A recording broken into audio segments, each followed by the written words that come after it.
Mira, Fran, aquí he resuelto ya el tema de las luces del Porsche.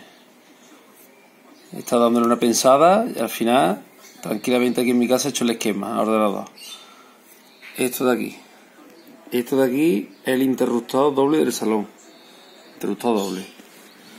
Tú llegas, que son las 3 de la tarde y quieres encender las luces por lo que sea, tú llegas aquí y le das el interruptor y haces placa y se encienden las dos luces del Porsche. ¿Que la quieres apagar? La apaga. ¿Que llega a las 10 de la noche y quieres que se encienda todo? Pues aquí que está el reloj. Hasta aquí llega a las 10 de la noche y hace el reloj automático pumba y enciende toda la de... Vamos, falta, porque yo he puesto ahora mismo 6.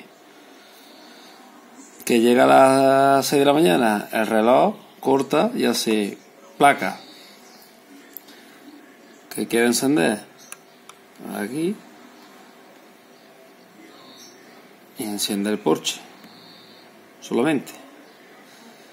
¿Que tú has encendido el Porsche solamente y llega a las 10 de la noche? Pues se encendería también la otra. Haría pumba.